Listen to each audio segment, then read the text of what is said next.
Hello, everyone. Thank you for this opportunity. I'm really honored to share my research with you today. And the topics of my talk is multi-stable terapixel OASLM for updatable holography-based 3D display. And today I will be talking about the background of OASLM and the experimental setup and some results. The work done for this Blue Sky Award is based on 3 years of research we have been doing in our group before the award. So the results haven't been published yet, so I won't be able to disclose all the details of how we arrived to the device, but I will try to show you some results. The special light modulators, or SLMs, and the primary function of SLMs is to modulate the readout beam. These examples of SLMs include ESLMs, or electrically addressed SLMs, and OASLMs, which are optically addressed SLMs. And these ESLMs are like these computer screening. So, as the name suggests, the addressing is done electrically, and they have rows and columns of addressing matrices.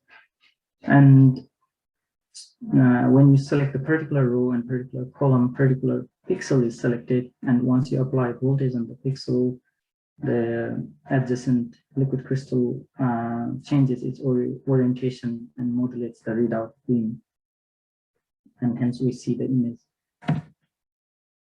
In optically addressed special light modulator, addressing is done optically. So here you can see there's a photosensor layer.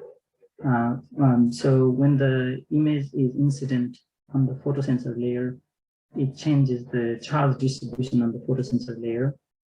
And there's the voltage applied between this photosensor layer and liquid crystal layer. So when the charge distribution changes on the photosensor layer, the liquid crystal layer changes its orientation, and the output light or readout light is modulated, and we see the output image.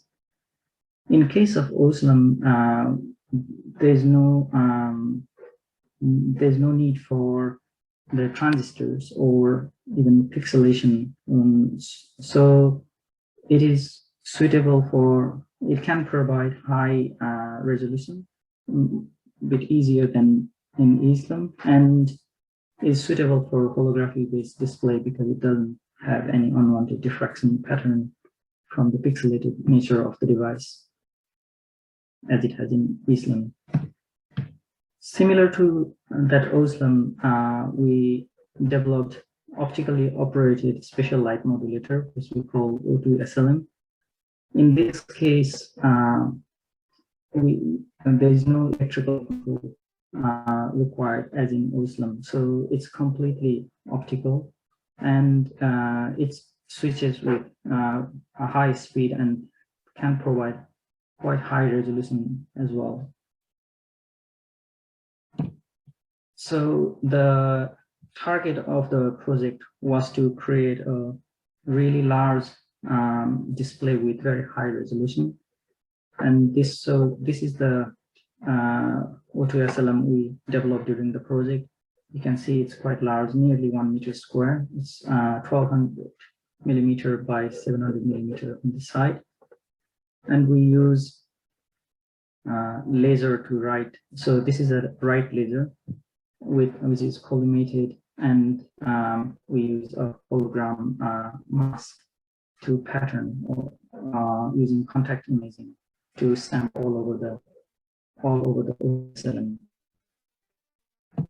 So the hologram mask used is developed by James Chen, who was a member of, and it's basically a hologram of a dragon with different views in tiled angularly with the depth map, so you can get the 3D feeling of or it has a 3D effect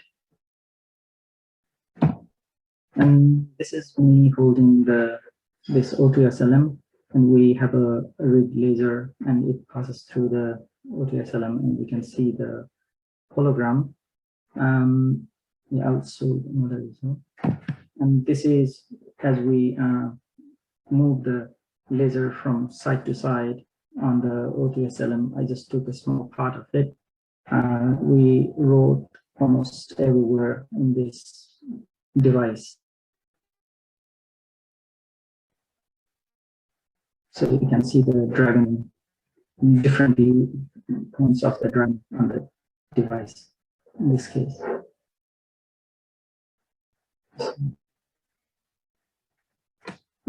The pixel pitch of the previous hologram was 2 micrometers, so I wanted to make it exactly like a terabit.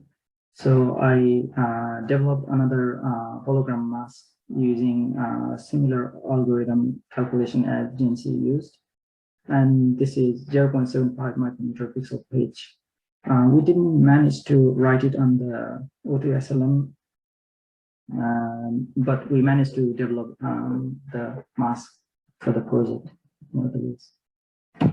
So ideally, when we use mask, it was just to prove the concept that we can make a big OSLM, big O2SLM, and then it can be written all over the O2SLM. But if the downside of that approach is the viewing window is limited to the viewing window provided by the mask, because it's just stamped same thing over and over again. So ideally, we would like to develop image writing system. So this is the writing system consists of DMD, and we demagnify the DMD. So it has a laser. So as shown in the CAD model, we have a laser which is collimated and goes to the DMD, and then it focuses onto the O2SLM, which will be placed underneath. The concept behind the experiment is quite not that complicated, but executing itself is proved to be quite a challenge, because lots of different problems and the developing this mechanical frame. We did manage to do that. Actually, Dr. Matt Tran developed this part, and the writing mechanism, Matt and myself developed the writing mechanism. So this image engine called this moves from side to side, and this rolls over on the this side. So we can put the O2SLM on this optical breadboard on very sturdy table. And the idea is now, if we can calculate giant hologram, we can write it, say, 1 micrometer pixel size by demagnification, something like that. And it should provide a single big hologram. The motors we used are stepper motors and controlled by Arduino. However, the whole mechanism is not functional or not complete yet because of the staffing issue. So we are yet to complete and run this part of the project. That's the work I did for this Blue Sky work. Thank you very much for your time. Thank you, Paul, and thank you for the talk. And it's a heroic effort to try to push the boundary and try to accommodate the larger information bandwidth using the optical engine. And now the talk is open to questions. Thank you very much for the presentation. And I do have a question, but I'm not sure whether it's a dumb question. So what is the purpose of, or what is the application for the for your special light modulator here? So the idea is, like, when we look at these holograms, they are quite small. When you view the hologram, it's very hard to look at the hologram because it's quite tiny or small. But if we were just my friend Matt and myself were sitting and we were thinking like, what if it was really, really large and it had a really large viewing angle as well? So it's just to create big hologram which can be updated. It's not actually, this is updatable. So ideally you could write it with light and then you can just change the hologram as well. So if it is fully functional, we would imagine you would have a window size hologram through which you can see gigantic dragon. Okay, because this hologram is not my, well, definitely not my field, and I'm trying to put it into concept because we've seen a lot of hologram in the sci-fi movies like Star Trek, Star Wars kind of thing. So are you trying to make those things into real life? And also when you say because they're small and now if you make them bigger, does it mean that it also show more details, or it's just a simple like a digital zoom out kind of thing? It's not like a digital zoom out kind of thing. It's like these are fundamentally limited by pixel pitch and size of the its space bandwidth product, which is like so we have different technologies to display holograms, say LCOS or DMD. These are in this case is like 1 inch display, around 1 inch display. And you have fixed number of pixels on them, which are say 3 micrometer pixel size. And so this provides you field of view or viewing angle of 7 degrees, around 7 degrees. 7 degree means it's very, very narrow. You have to be in position to see. You cannot see large image as you would see through the window or real, like a computer screen. You could not see it like that. It's quite narrow, small image you could see. So there is a way to make the viewing angle large. So you could optically demagnify or with pixel pitch. So you put lenses around it so that you can make the pixel pitch look smaller. So say 1 micrometer or slightly smaller. Then the viewing angle increases, but the viewing window itself becomes very small. So you have to be exactly positioned in precise position to look at it, and it's very difficult to see the hologram.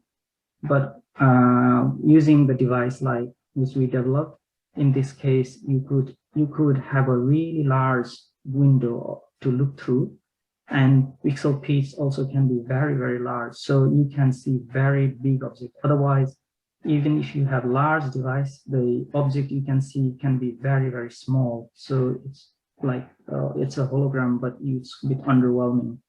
But when it really hits is when you have really big lifelike thing, like what you said about sci-fi movie, similar to that. Like when you go in there, you get confused or you see the things moving there.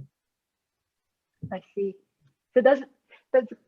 So does it mean that the thing we see from the sci-fi movies, like the images that they put up there, is not actually accurate to demonstrate? There are not using really hologram techniques that we discuss about. There are tricks to doing it, like they call smoke meter or other. There are different tricks to do it. So or computer. Like post editing or other things to do it.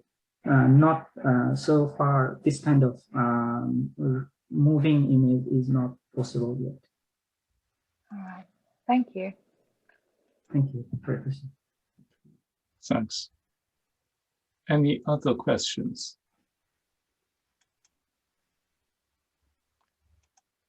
If not, I'll ask another. No. So you did measure. You did mention that it'll be ultra fast, right? Yes, it is fast. So first of all, I have very limited knowledge in your field, and I'm just trying to pitch everything together. And my question is that, so what is the bottleneck of the speed? Like, What limits the speed? Several factors. So in device itself, it's like, first of all, the photosensitive thing which we use, they need to respond really fast to light, and then they need to have a there is another layer, liquid crystal layer I mentioned in you can see it here. So we have layer, the speed is limited by photosensor layer, and then liquid crystal layer. It's just a mechanical speed, like a viscosity. It has a viscosity and it cannot respond really quickly. In our case, the photosensor layer is fast, but it is still limited by liquid crystal layer speed, which is still enough to give video speed. Yeah. Other things could be calculating of such hologram itself is quite slow.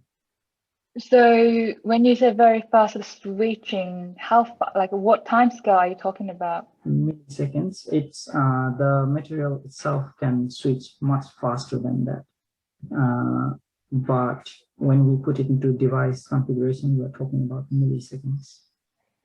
Okay. So, and the other thing that I would imagine here is that when the RF says read out light and then output image, so I imagine there would be computing process involved.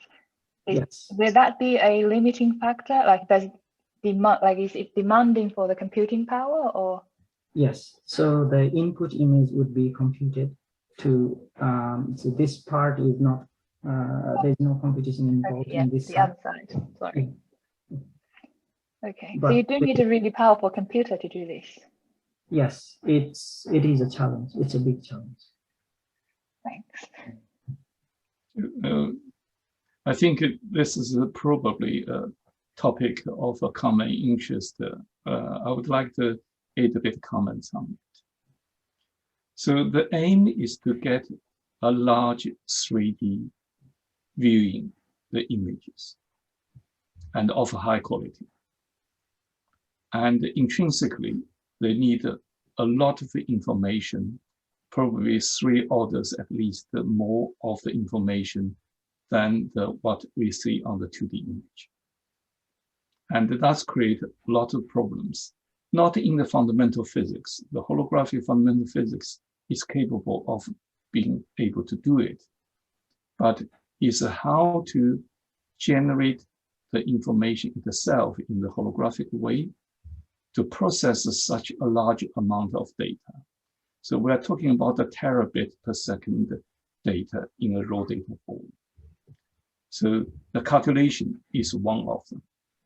For holography, you can do on the 2D on fly, which means in a real time, like 30 or 60 frames per second with the high definition television 2D. That's possible for color. But for 3D, we're not there yet. So that's one thing. Then you've got the information source, then you have the hardware to have the data bus to pass through it, to feed into your display engine, which again, the current hardware data bus can only support the 2D display, not 3D. So we have to do hardwiring the data streaming part, not to go through the current data bus controller. Then you come to the optical engine, which is where this talk is focused about. The optical engine needed to be able to deliver the high information bandwidth, so you need a large amount of data pixels. And at the same time, to be able to give you a larger field of view as well. So the larger field of view is limited by the optical diffraction, which is in the holographic is a diffractive optics. So the smaller pixel feature gives you a large field of view. But currently the optical engine can only give you a field of view about 1 or 2 degrees. So if you want it to be like the normal display required to get to the 60, 90, or 120, even 180 degrees viewing. That's still far away. And also, the current optical engine, or what we call spatial light modulator, can only give you a very limited bandwidth because it's designed for 2D. So all the practice given is a small image with a small viewing angle. The image is small. If you want to have a high quality, you have to use a microscope, optical microscope, to see it. So that certainly is not satisfactory. So the effort here is to try to make a holographic display with a larger size at this project, which you need a large amount of data. So terabit pixel data, then you can see a large scale up holographic display. Then how to update the faster, and there's a material limitation, which are not really limiting here for the normal viewing, but it is the device itself, how to updating it, and then how to upload the data in a real time. So that's still remain to be solved. So currently is only limited to updatable, not video 3D display yet. So I hope that answers your question. Thank you so much. I definitely learned a lot from that. Thank you. Okay, any other questions? If no further question, we'll conclude this session. And we thank Pawan again for the very nice talk. And thank you everybody for participating wherever you are. And see you next time with the next round of the Acorn Founder Winner presentations.